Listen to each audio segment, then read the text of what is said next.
capital, Kyiv. Nick, good to see you. Now, the Russian President Vladimir Putin warned on Thursday that Russia's only just getting started in Ukraine. How are Putin's remarks being received where you are?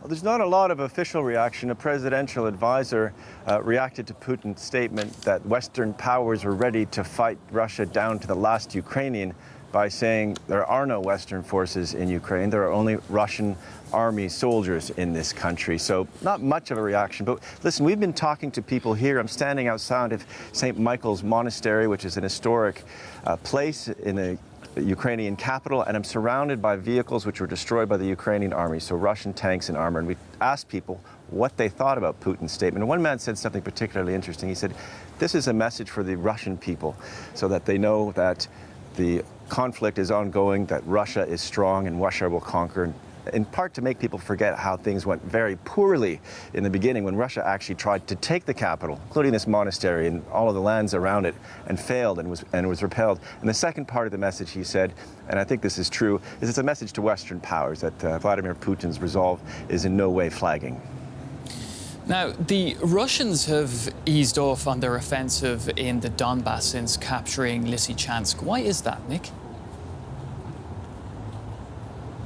Well, the official reason from the Russians themselves is for an operational pause. I'm just going to ask my cameraman to pan to the left to help explain the reasons for that operational pause. There were heavy, heavy Russian losses inflicted in that race to the capital in an attempt to invade essentially the entire country. Losses of many, many tanks, artillery units, and personnel. The battalion, tactical battalion groups that constitute the Lego bricks, if you will, the Russian army, were all broken up, and they're reconstituting them, putting men together who are not used to fighting together, and actually press ganging men in the occupied Luhansk region into the army, telling them there's a job available to them, and all of a sudden they're enrolled in the Russian army.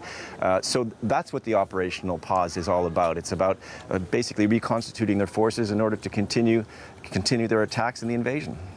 Now, Nick, we saw our colleague Nick Connolly's report there, which was focused on the city of Kherson. Now, the Ukrainians are advancing on the Russian-occupied city of Kherson. What more can you tell us? It's really important to talk about that because we always, we focus a lot on Luhansk and Donetsk and that big battle that's been taking place there. But there's a battle to the south, and the Russians simply don't have the means to fight on two fronts. So what the Ukrainians are doing are, as Nick was reporting, resisting the presence of Russians, particularly in the town of Kherson. They're not participating by not using the ruble they'd like them to oppose, perhaps boycotting the referendum.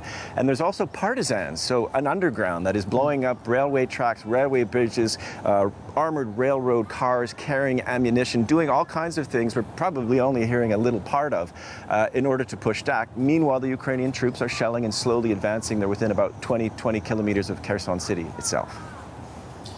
DW correspondent Nick Spicer in Kyiv. Thank you.